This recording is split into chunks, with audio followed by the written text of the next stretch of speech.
Hi guys, this is Alea Jen and welcome back to my YouTube channel. So for today's video, na-miss ko kayo lahat. Yun. So, na-miss ko ba yung trabaho ko or yung ano ko sa Hong Kong? So, na-miss ko ba ang pagiging OFW?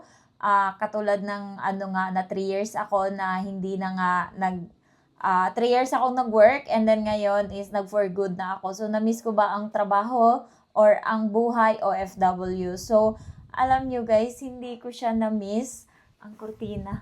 Hindi ko siya na-miss kasi nga na ano ako dito, nawili ako sa kaka-garden ko, sa ang dami ko kasing pinagkakaabalahan sa buhay. So, hindi na nga ako nakapag-vlog dito kasi most of the time, nandun talaga ako sa lugar kung saan ako nagtatanim ng mais. So, ako yung may hawak nun.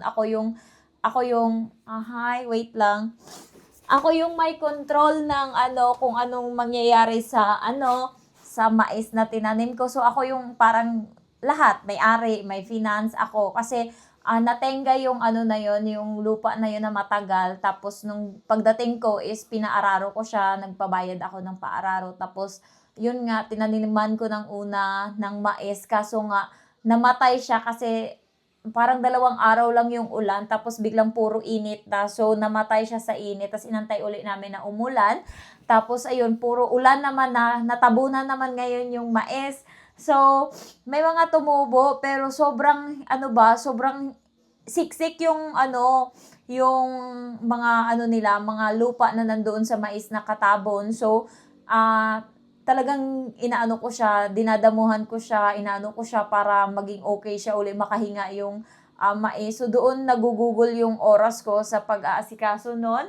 And also, meron din akong garden dito sa likod ng bahay. So, yan yung ginagawa ko kapag kapag hapon. So, mainit kasi doon sa maisan ko pag umaga. So, sa hapon ngayon, makulimlim na dito sa part kung saan ako diyan, yan. Makulimlim na diyan banda. So, pwede na akong magtrabaho. And yung pigsa ko pala, hi, 'di ba? Alam niyo may malaki akong pigsa. Tapos bumabalik-balik pa din siya. Akala ko kapag nandito na ako sa Pinas is hindi na siya babalik. Pero kasi yung routine ko na naman na late na ako matulog is nangyayari ulit. Tag-aalauna na din ako natutulog dito kahit nandito lang ako. And yung gising ko sa umaga is still 5 in the morning kasi yung mama ko sanay sila na nagigising ng alas 5 dito. Lahat ng mga tao dito sa probinsya namin is nagigising ng mga alas 4 pa. Kaya kailangan gising na din ako. Tapos yung tulog ko sa gabi is late na. So, nagkapigsa ako. And then, kahapon, nagpa-check up na talaga ako doon sa doktor and binigyan ako ng madaming antibacterial na gamot or antibiotic. So, umabot din ng mga 2.5 lahat ng nagastos kasi nga yung antibiotic is 7 days ko siyang iinumin. So, 3 antibiotic yun. Yung isa, umaga, tanghali, gabi. Yung 2 naman is umaga, tsaka gabi lang. Tapos, may vitamins. Ayan, grabe, parang yung headphone ko sa gabi, hindi ko na nalalagay sa lagayan. Hindi na ako nakakapag-charge. Parang sobrang antok na antok talaga ako na talagang hinihila talaga ako matulog. Tapos ngayon, kakagising ko lang. So, sabi kasi ng doktor, pag kinumplete ko siya ng inom, so maano na siya, hindi na babalik, parang mamamatay na kasi nasa dugo daw siya yung niya, bacteria niya. So, talagang, halimbawa, malaki yung pigsa, tapos mamatay siya or pumutok, tapos may mga baby. Yung baby na yun, magiging malaki uli yun sa sunod. So, paulit-ulit yung cycle. Kaya, naiinis ako kasi sobrang dami ko ng mga peklat ng pigsa dito sa may pitan ko banda. So, hindi na ako nakakapag-swimsuit kasi madami na sila.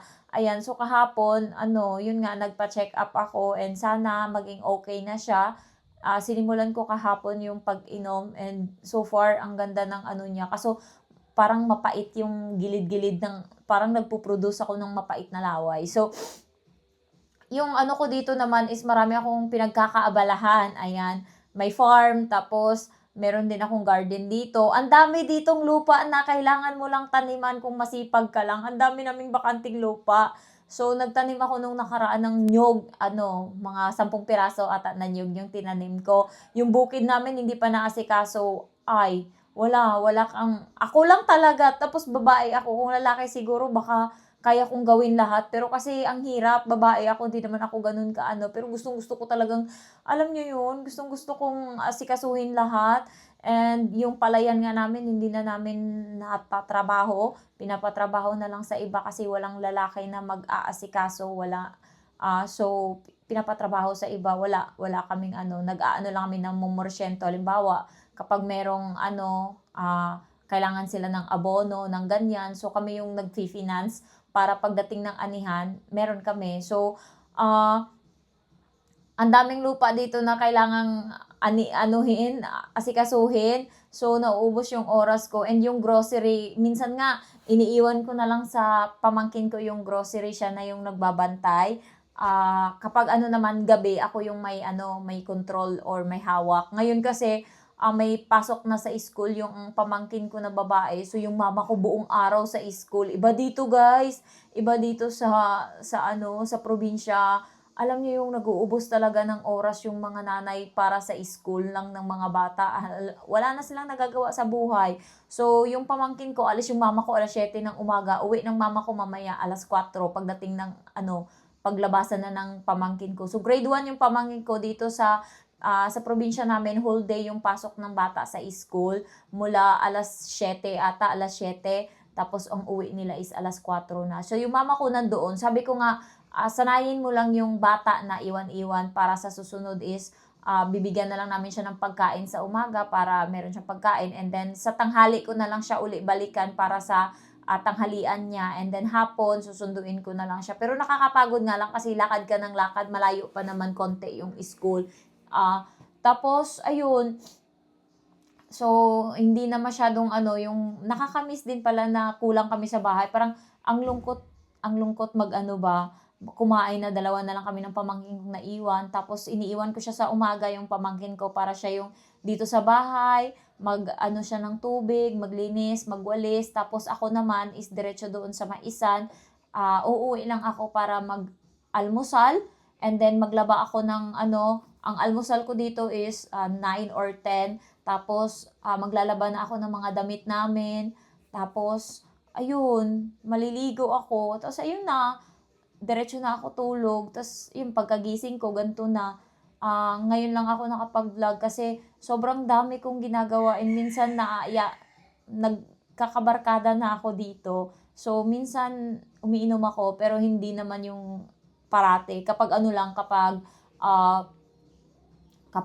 tawag nito, may celebration, ayan, umiinom kami. Pero hindi yung dito sa bahay. Tapos may mga barkada ko dati nung bata pa ako. Sila yung sinusulit ko yung time na nandito pa ako sa Pilipinas, or nandito kasama ko pa sila, sinusulit ko. Kasi ito yung mamimiss ko, ito yung babaunin kong memory pag alis ko. Yung mga time na ko pa sila. Medyo nalulungkot nga yung mga batchmate ko kasi hindi ko sila napupuntahan. Pero sinusulit ko, alam nyo guys, parang ang sarap dito. Yun nga lang, pag wala kang pera, mahirap. Kaya, ayan, buti na lang yung kapatid ko may utang sa akin. So, binayaran niya ako. Yun yung inaano ko din, nininegosyo ko na GCash. So, meron ako negosyo na GCash dito. And ang mga mahilig sila sa scatter. So, yung 200 na cash in nila, 10 pesos yung bayad nun. So, marami ditong nag-i-scatter sa amin. Kaya marami pa GCash dito. Yun yung isa, load, tapos scatter, yun yung parang sideline ko. And hindi ako naglo-load sa pinapapunta ko dito sila sa bahay para yung wifi ba, para hindi ko na kailangan mag-load. Kasi yung wifi ko, 500 a month lang yung binabayaran ko kasi hati kami nung kapitbahay ko doon. Bali, nilagyan nila ako ng sariling router dito, pero hati kami, parang sa kanya galing yung main na na line, tapos nag-cut lang kami. Kasi siya nagtatrabaho siya sa wifi na technician siya doon, so alam niya kung paano gawin. And kapag kasi nagpa-install ako ng akin, 8,000 yung gagastusin ko sa wire, ang layo ng paggagalingan ng poste. So sabi ko hati na lang kami. So ang nagasto ko is 3,000, tapos 500 every month. So sulit naman kasi nga ako, ta's dito sa bahay konti lang naman kami and, ayan, nag-aano lang ako para lang kahit papaano hindi ko na kailangan gumastos ng load kasi gano'n din sa load, ang mahal-mahal ta's hindi gano'n kaganda yung ano, yung kabilis yung ano niya connection. So ayun yung ginagawa ko ngayon. So far hindi ko nami-miss yung Hong Kong and ayokong balikan. Kapag nami-miss ko yung mga lugar na pinupuntahan ko sa Hong Kong, pinapanood ko lang yung mga video ko, yung mga picture ko, ayun lang yung binabalik-balikan ko. Pero yun nga, malaki nga yung pera diyaan, pero yung ano ba, malayo ako sa pamilya. At least dito kahit papaano masaya ako, ang saya-saya ko dito. Parang, hay,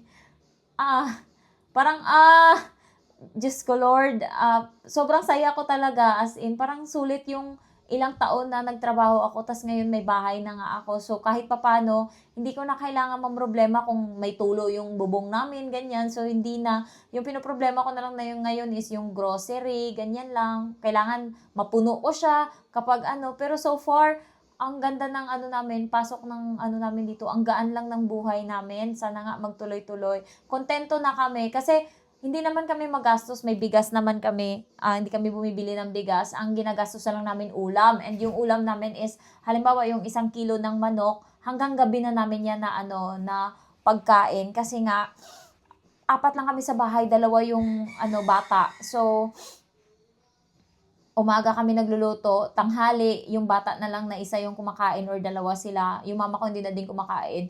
Kapag hapunan, dun lang kami kumakain. Ayan, so parang ano ba, ang daming ano dito, hindi mo kailangan gumastos para sa mga gulay-gulay. Ano lang, sahugan mo lang yan ng isda na magkano or ganun, ganun. Mabubuhay na as in. Kaya hindi kailangan dito na ano ba, na kontento na kami kung ano yung ano namin. Para nga sa iba, maganda pa nga daw yung buhay namin. Para sa kanila, ano pa kami, marangya pa. Pero kontento ako, masaya ako dito. So, ayun lang guys. Thank you and na-miss ko kayo. Hindi ko alam kung kailan ulit ako makapag-vlog kasi nga, tinatamad ako. Ngayon lang ako nagka-time. So, minsan kasi may mga celebration. Tas hilig kasi dito sa mga tao pag may mga birthday, ganyan. Nangiimbita sila. Talagang pinupuntahan ka talaga. So, napupunta ako dun minsan. So, ayun lang. Thank you for watching and I love you all. Bye-bye. Miss you all.